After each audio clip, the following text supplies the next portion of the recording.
نحمده ونستعينه ونستغفره ونؤمن به ونتوكل عليه ونعوذ بالله من شرور أنفسنا ومن سيئات أعمالنا من يهده الله فلا مضل له ومن يضلله فلا هادي له ونشهد أن لا إله إلا الله وحده لا شريك له ونشهد أن سيدنا ونبينا ومولانا محمدا عبده ورسوله إمام المشرقين وإمام المغربين رسولا مكيا مدنيا هاشميا قريشيا كروبيا روحانيا ريحانيا نبيا تقيا نقيا وليا دريا شمسيا قمريا بدريا بشيرا نذيرا وصلى الله تعالى عليه وعلى آله وصحابه أجمعين أما بعد فأعوذ بالله من الشيطان الرجيم بسم الله الرحمن الرحيم سبحان الذي أسرى بعبده ليلا من المسجد الحرام إلى المسجد الأقصى الذي باركنا حوله لنريه من آياتنا إنه هو السميع البصير.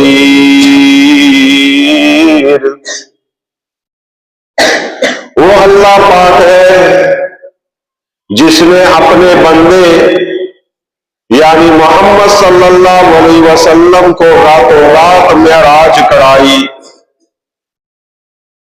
بعبده لیلا من المسجد الحرام، مسجد حرام سے الى المسجد الاقصى الذی، مسجد اقصی یعنی بیت المقدس تک، بارکنا حولہ، جس کے ارد گرد ہم نے برکتیں ہی برکتیں رکھی ہے. لِنُرِيَهُ مِنْ آیاتنا، کیوں یہ معراج کرائی؟ فرمایا کہ اس لیے یہ معراج کرائی تاکہ ہم اس کو اپنی قدرت کی نشانیاں بتائیں، تاکہ ہم اس کو اپنی قدرت کی نشانیاں دکھائیں. إِنَّهُ هُوَ السَّمِيعُ الْبَصِيرُ، بلا شبہ اللہ تعالیٰ خوب دیکھنے والا اور خوب سننے والا ہے. صدق اللہ مولانا العظیم. کس نے ذروں کو اٹھایا اور دریا کر دیا؟ کس نے ذروں کو اٹھایا اور دریا کر دیا؟ کس نے قطروں کو ملایا؟ کس نے ذروں کو ملایا اور صحرا کر دیا؟ کس نے قطروں کو ملایا اور دریا کر دیا؟ کس کی حکمت نے کر دیا یتیموں کو در یتیم؟ کس کی حکمت نے کر دیا یتیموں کو در یتیم اور غلاموں کو زمانے بھر کا مولا کر دیا؟ زندہ ہو جاتے ہیں جو مرتے ہیں حق کے نام پر، زندہ ہو جاتے ہیں جو مرتے ہیں حق کے نام پر. اللہ اللہ کس نے موت کو مسیحا کر دیا؟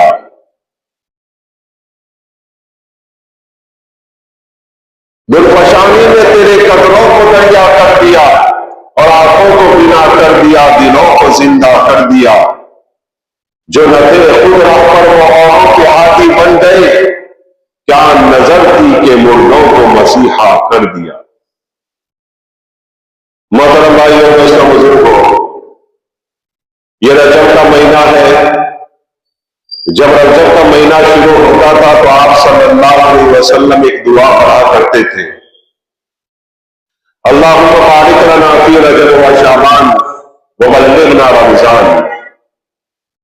کہ اللہ ہمارے رجب اور شعبان میں تو برکتیں دے دے اور رمضان تک پہنچا دے. رمضان کا مہینہ بڑی بابرکتوں والا مہینہ ہے. بڑی رحمتوں والا مہینہ ہے، اللہ تعالیٰ کی توجہات کا مہینہ ہے، اللہ تعالیٰ کی نظر کرم کا مہینہ ہے۔ رجب کا مہینہ انتظاری رمضان ہے، شعبان کا مہینہ اہتمامی رمضان ہے، اور رمضان کا مہینہ آبشار برکات رحمان ہے۔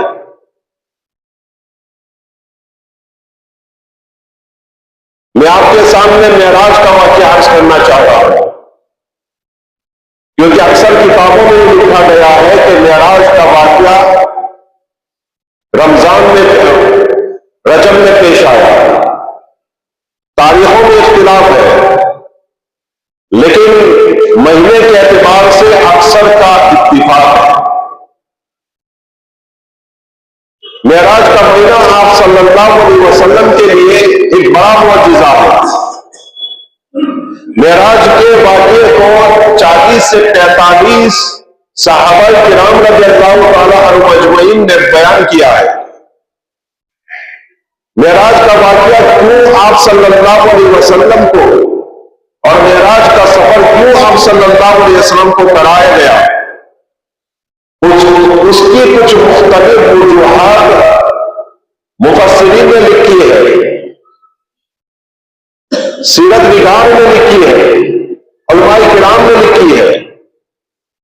جب آپ صلی اللہ علیہ وسلم 50 سال کی عمر کو پہنچ گئے، آپ صلی اللہ علیہ وسلم کی عمر مبارک 50 سال کی تھی، اور نبوت کے بعد 10 سال گزر گئے، تو 3 اندوہناک اور غمزدہ واقعہ پیش آئے۔ 3 واقعات پیش آئے۔ پہلا واقعہ حضرت خدیجہ رضی اللہ عنہا کی وفات کا، کہ حضرت خدیجہ رضی اللہ عنہا کی وفات ہو گئی۔ حضرت خدیجہ رضی اللہ عنہا وہ آپ صلی اللہ علیہ وسلم کی پیاری اور چہیتی بیوی ہے، جس نے آپ صلی اللہ علیہ وسلم سے کندھا ملا کر دین کے بارے میں اور دنیا کے بارے میں آپ صلی اللہ علیہ وسلم کا ساتھ دیا۔ آپ صلی اللہ علیہ وسلم کی ایک اولاد حضرت ابراہیم علیہ السلام کے علاوہ تمام کی تمام اولاد حضرت خدیجہ رضی اللہ تعالی عنہا سے ہیں۔ یہ چہیتی بیوی جو وقت آپ صلی اللہ علیہ وسلم کی خدمت میں لگی رہتی تھی، آپ صلی اللہ علیہ وسلم کی فکروں میں لگی رہتی تھی، آپ صلی اللہ علیہ وسلم سے بڑی محبت کرتی تھی، یہ بیوی دنیا سے رخصت ہو گئی جس وقت آپ صلی اللہ علیہ وسلم کی عمر 50 سال تھی۔ حضرت خدیجہ رضی اللہ تعالی عنہا کی عمر 65 سال تھی۔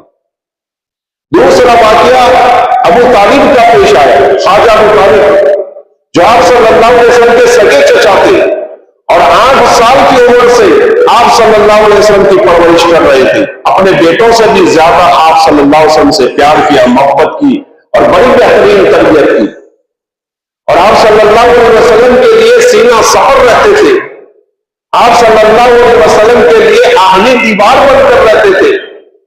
دشمن کی جرأت نہیں تھی ابو طالب کی موجودگی میں کہ آپ صلی اللہ علیہ وسلم کو تکلیف پہنچا سکے۔ ہر وقت آپ صلی اللہ علیہ وسلم کی فکر میں لگے رہنے والے اپنے سگے چچا ابو طالب بھی اس دنیا سے رخصت ہوئے۔ تیسرا واقعہ یہ پیش آیا کہ آپ صلی اللہ علیہ وسلم نے دیکھا کہ مکہ والے دین اسلام کی طرف متوجہ نہیں ہو رہے تو بہت کم لوگ متوجہ ہو رہے ہیں، تو آپ صلی اللہ علیہ وسلم نے مکہ کو چھوڑ کر پہلی مرتبہ مکہ سے باہر آپ صلی اللہ علیہ وسلم نے دعوت و تبلیغ کے لیے پہنچے طائف میں۔ طائف والوں نے طوفان بدتمیزی برپا کر دی، آپ صلی اللہ علیہ وسلم کو ستانے، پریشان کرنے اور ذلیل و رسوا کرنے میں کوئی کسر نہیں چھوڑی۔ نوجوان اور اوباش بچوں کو پیچھے لگا دیا، جس نے آپ صلی اللہ علیہ وسلم کو پتھر مارے، کلکیاریاں کی، آپ صلی اللہ علیہ وسلم کو گالیاں دی، برا بھلا کہا، اور یہ اندوہنا واقعہ تھا۔ اسی کو آپ صلی اللہ علیہ وسلم، اللہ کے نبی صلی اللہ علیہ وسلم کہا کرتے تھے کہ جتنی مجھے تکلیف پہنچائی گئی اتنی کسی نبی علیہ السلام کو نہیں پہنچائی گئی، اور اس میں خاص یہ واقعہ طائف کا واقعہ تھا۔ الغرض یہ 3 واقعات آپ صلی اللہ علیہ وسلم کو پیش آئے، اور آپ صلی اللہ آپ صلی اللہ علیہ وسلم کے چہرے کے اوپر غموں کے بادل منڈلاتے رہتے تھے. جب دکھوں کا پہاڑ ٹوٹ پڑا اور دکھوں کی انتہا ہو گئی تو اللہ تعالیٰ نے اپنے نبی صلی اللہ علیہ وسلم کو معراج کے لیے بلایا. جبرائیل علیہ السلام کو حکم ہوا کہ میرے نبی کو آپ لے کر آئے. جبرائیل علیہ السلام تشریف لائے. اس وقت آپ صلی اللہ علیہ وسلم ام ہانی کے گھر تشریف رکھے تھے. رات کا وقت تھا. ام ہانی آپ صلی اللہ علیہ وسلم کی چچازاد بہن ابو طالب کی بیٹی اور حضرت علی کی بہن، آپ صلی اللہ علیہ وسلم کی چچازاد بہن، کاکا نہیں چھوڑ رہی. تو یہ آپ صلی اللہ علیہ وسلم ان کے گھر میں آرام فرما رہے تھے. اور کبھی کبھار آپ صلی اللہ علیہ وسلم حضرت ام ہانی کے گھر میں دوپہر میں یا رات میں سوتے تھے. وجہ اس کی یہ تھی کہ کعبہ کا دروازہ اور کعبۃ اللہ بالکل حضرت ام ہانی کے گھر کے قریب تھا. آپ صلی اللہ علیہ وسلم آسانی کے ساتھ بیت اللہ شریف جاتے تھے اور رات پر اللہ کی عبادت کیا کرتے تھے. تو آپ صلی اللہ علیہ وسلم ام ہانی کے گھر میں تھے. واقعہ عجیب تھا جس کی وجہ سے حضرت جبرائیل علیہ السلام عجیب و غریب طریقے سے آئے کہ چھت سے آئے، دروازے سے نہیں آئے. دروازہ نہیں کھٹکھٹایا کیونکہ یہ امام الانبیاء ہے، ساری کائنات کے سردار ہے، سارے جن انس اور فرشتوں کے سردار ہے، اور سردار کو کھٹکھٹا کر یا کسی طرح تکلیف دے کر اٹھایا نہیں جاتا. حضرت جبرائیل علیہ السلام تشریف لائے اور چھت جو تھی ام ہانی کے گھر کی وہ شق ہوئی، وہ پھٹی. حضرت جبرائیل آہستہ سے تشریف لائے. اب امام الانبیاء کو جگانا تھا تو جھنجھوڑ کر بھی جگا سکتے تھے، آواز دے کر بھی جگا سکتے تھے، لیکن نہیں، ادب ملحوظ رکھنا تھا. انبیاء کا سردار ہے، نوری ناری خاکی مخلوق کا سردار ہے، اس کو اٹھانا بھی اسی طرح ہے بڑے ادب کے ساتھ. تو آپ صلی اللہ علیہ وسلم کے پاؤں دبانے لگے. حضرت جبرائیل علیہ السلام نے اللہ کے نبی صلی اللہ علیہ وسلم کے پاؤں مبارک دبائے. اللہ کے نبی صلی اللہ علیہ وسلم اٹھ بیٹھے. جبرائیل علیہ السلام نے پیغام دیا کہ اے محمد رسول اللہ صلی اللہ علیہ وسلم، آپ کو اللہ تعالیٰ ملاقات کے لیے بلا رہے ہیں. آپ کو اللہ تعالیٰ ملاقات کے لیے بلا رہے ہیں. دیکھیں اللہ کے نبی صلی اللہ علیہ وسلم کو معراج ہو رہی ہے. انبیاء علیہ السلام کو اپنی شان اور مرتبے کے مطابق معراج میں، حضرت نوح علیہ السلام کو کشتی میں معراج میں، حضرت ابراہیم علیہ السلام کو آتش نمرود میں معراج میں، حضرت موسیٰ علیہ السلام کو کوہ طور پر معراج میں، اور حضرت یونس علیہ السلام کو مچھلی کے پیٹ میں معراج میں، اور کسی نبی کو تخت پر معراج میں، اور کسی نبی کو آگ میں معراج میں، کسی نبی کو آرے کے بیچ میں معراج میں. لیکن آقا سرکار دو عالم صلی اللہ علیہ وسلم کو معراج ہوئی تو عرش بری پر معراج ہوئی. یہ ہمارے آقا سرکار دو عالم صلی اللہ علیہ وسلم کی فضیلت ہے. حضور اکرم صلی اللہ علیہ وسلم کو کہا گیا آپ کو بلا رہے ہیں اللہ تعالیٰ. وہاں سے نکلے، ام ہانی کے گھر سے بیت اللہ شریف پہنچے، حتیم میں پہنچے. آپ صلی اللہ علیہ وسلم کو وہاں سنایا گیا. حتیم جو ہے ایک دائرہ بنا ہوا ہے. جن لوگوں نے فوٹو میں دیکھا ہو یا یہاں سے گئے ہو عمرہ کے لیے، حج کے لیے، انہوں نے دیکھا ہوگا کہ ایک دائرہ بنا ہوا ہے، وہ بھی کعبے کا حصہ ہے. کعبے کی جو چار دیواری ہے اتنا کعبہ نہیں ہے. کعبہ پورا کا پورا کتنا ہے، وہ جو بارڈر ہے بنی ہوئی، ایک نشان بنا ہوا ہے، ایک دیوار بنی ہوئی ہے گولائی میں، وہ تمام کا تمام کعبہ ہے. اس لیے آپ لوگوں نے دیکھا ہوگا اور طواف بھی کیا ہوگا کہ ہم طواف کرتے ہیں تو حجر اسود سے طواف کرتے ہیں، اور جب نکلتے ہیں تو وہ گول دائرہ جو ہے حتیم کا دائرہ، اس حتیم کے دائرے سے پیچھے سے ہو کر پورے کعبے کا طواف کرتے ہیں. حتیم سے ہم طواف نہیں کرتے بلکہ حتیم کو چھوڑ کر حتیم کے پیچھے سے طواف ہوتا ہے. کیوں؟ اس لیے کہ یہ تمام کا تمام کعبہ ہے. جب قریش کو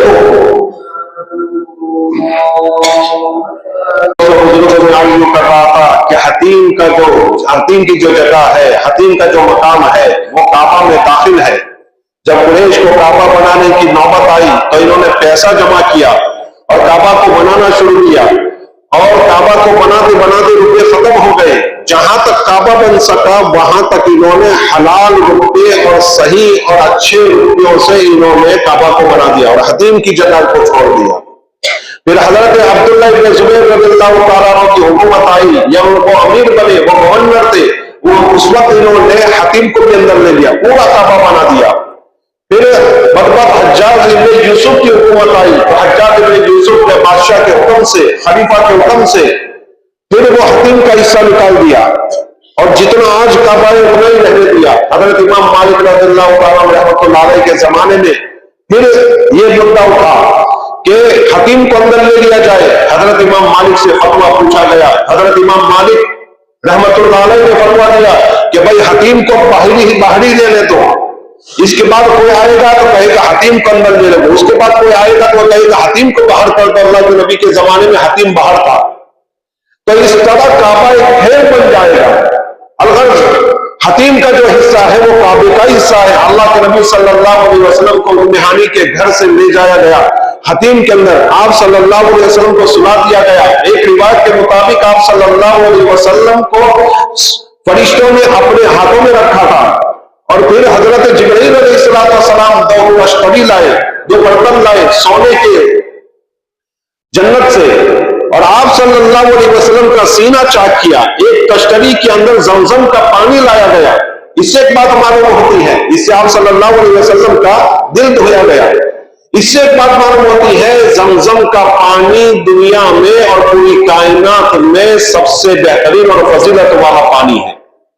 اگر جنت کا پانی فضیلت والا ہوتا اور یا دوسری جگہ کا پانی فضیلت والا ہوتا تو آقا سرکار صلی اللہ علیہ وسلم کے دل کو دھونے کے لیے وہاں سے پانی لایا جاتا، لیکن اس سے معلوم ہوتا ہے زمزم کے پانی سے آپ صلی اللہ علیہ وسلم کا دل مبارک دھویا گیا، آپ صلی اللہ علیہ وسلم کا قلب مبارک دھویا گیا۔ اس سے معلوم ہوتا ہے کہ زمزم کا پانی پوری کائنات کے اندر سب سے افضل ترین پانی ہے، لیکن اس کی قدر ہمیں نہیں ہے، اس کی قدر ہمیں نہیں ہے۔ الغرض آپ صلی اللہ علیہ وسلم کا شق صدر یعنی سینہ پھاڑا گیا، سینہ چیرا گیا، شق صدر ہوا۔ شق صدر کر کے آپ صلی اللہ علیہ وسلم کے قلب کو 4 مرتبہ دھویا گیا۔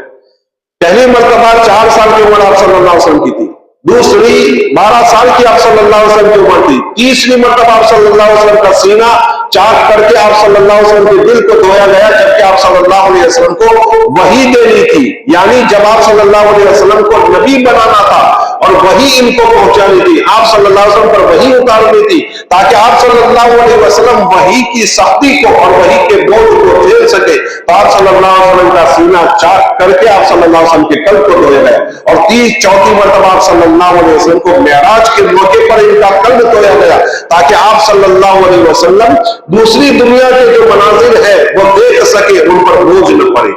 الغرض آپ صلی اللہ علیہ وسلم کا سینہ چاک کر کے آپ صلی اللہ علیہ وسلم کے قلب مبارک کو دھویا گیا، اور پھر آپ صلی اللہ علیہ وسلم کے سینے کے اندر نور کو بھرا گیا، آپ صلی اللہ علیہ وسلم کے سینے کے اندر علم کو بھرا گیا، اور آپ صلی اللہ علیہ وسلم کے لیے وہ چیزیں بھری گئی جو چیزیں اوپر جا کر آپ صلی اللہ علیہ وسلم کو دیکھنے اور اس کو معائنہ کرنے میں آپ صلی اللہ علیہ وسلم کو آسانی رہے۔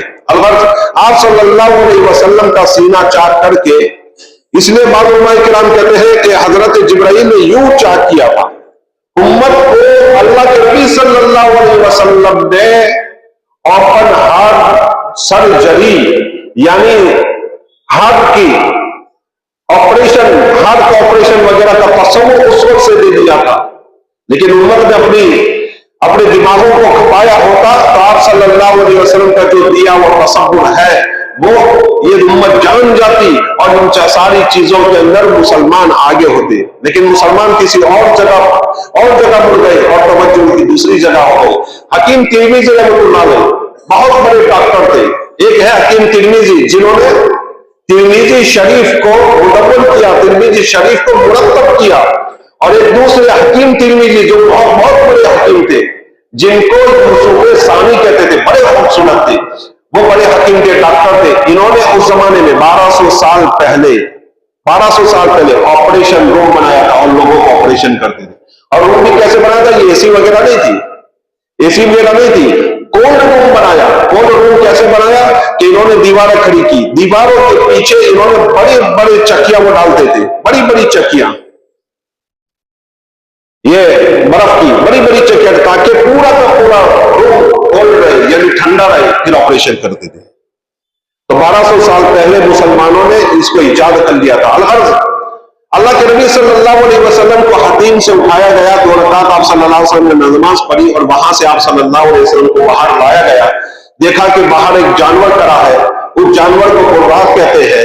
وہ براق جانور گدھے سے بڑا اور خچر سے چھوٹا تھا، سفید رنگ کا تھا. آپ صلی اللہ علیہ وسلم ارشاد فرماتے ہیں کہ اس کی تیز رفتار اتنی تھی کہ جہاں میری نظر پڑتی تھی اور جہاں میری نظر کی حد ہوتی تھی وہاں اس کا پہلا قدم پڑتا تھا، اس کا قدم پڑتا تھا، اتنی تیز رفتار تھی.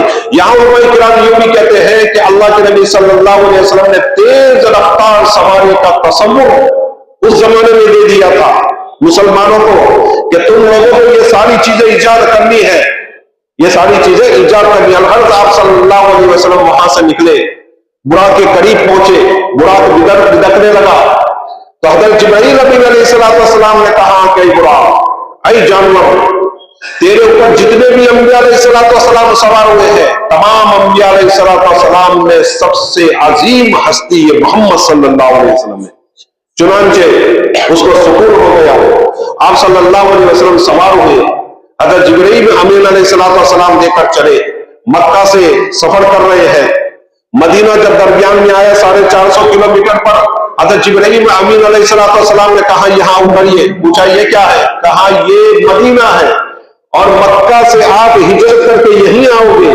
حضور اکرم صلی اللہ علیہ وسلم کو وہ جگہ دکھائی گئی جہاں آج مسجد نبوی ہے، وہاں آپ صلی اللہ علیہ وسلم نے 2 رکعت نماز پڑھی اور پھر آگے چلے. آپ صلی اللہ علیہ وسلم حضرت ہمارے آقا سرکار دو عالم صلی اللہ علیہ وسلم فرماتے ہیں کہ میں سفر کرتے ہوئے جا رہا تھا، میں نے ایک سرخ ٹیلا دیکھا جس پر ایک قبر تھی. پوچھا گیا یہ کس کی قبر ہے؟ فرمایا یہ موسیٰ علیہ السلام کی قبر ہے. آقا سرکار دو عالم صلی اللہ علیہ وسلم نے فرمایا میں نے حضرت موسیٰ علیہ السلام کو دیکھا کہ وہ اپنی قبر کے اندر نماز پڑھ رہے ہیں. پھر وہاں سے میں آگے چلا تو کہا گیا یہاں اتریے. پوچھا یہ کیا ہے؟ بتایا گیا کہ یہ کوہ طور ہے جس پر حضرت موسیٰ علیہ السلام کو نبوت دی گئی تھی اور اللہ کے نبی موسیٰ علیہ السلام سے ہم کلام ہوئے تھے، باتیں کی تھی. اللہ کے نبی صلی اللہ علیہ وسلم اترے، وہاں 2 رکعت نماز آپ صلی اللہ علیہ وسلم نے پڑھی اور پھر وہاں سے آگے نکلے. آگے آپ صلی اللہ علیہ وسلم مدین کے علاقے میں پہنچے، وہاں بھی آپ صلی اللہ علیہ وسلم کو اتارا گیا. یہ وہ مقام ہے کہ حضرت موسیٰ علیہ السلام اور ان کی قوم بنی اسرائیل فرعون سے بھاگ کر یا فرعون سے نجات پا کر جب نکلی تھی تو مدین کے ایک مکان پر وہ ٹھہری تھی. آپ صلی اللہ علیہ وسلم نے وہاں 2 رکعت نماز پڑھی. پھر آگے چلے تو شام کے علاقے میں پہنچے، بیت اللحم فلسطین کے علاقے میں. حضرت جبرائیل بن امین علیہ السلام نے کہا یہاں بھی 2 رکعت نماز پڑھ لیجیے. پوچھا یہ کون سی جگہ ہے؟ کہا یہ عیسیٰ علیہ السلام کی جائے پیدائش، حضرت عیسیٰ علیہ السلام کی پیدائش کی جگہ ہے. وہاں بھی 2 رکعت پڑھی. پھر بیت المقدس کے قریب ہوئے تو بہت ہی اچھی خوشبو آ رہی تھی، بڑی اچھی خوشبو آ رہی تھی. جبرائیل امین علیہ السلام سے پوچھا کہ جبرائیل یہ خوشبو کیسی ہے؟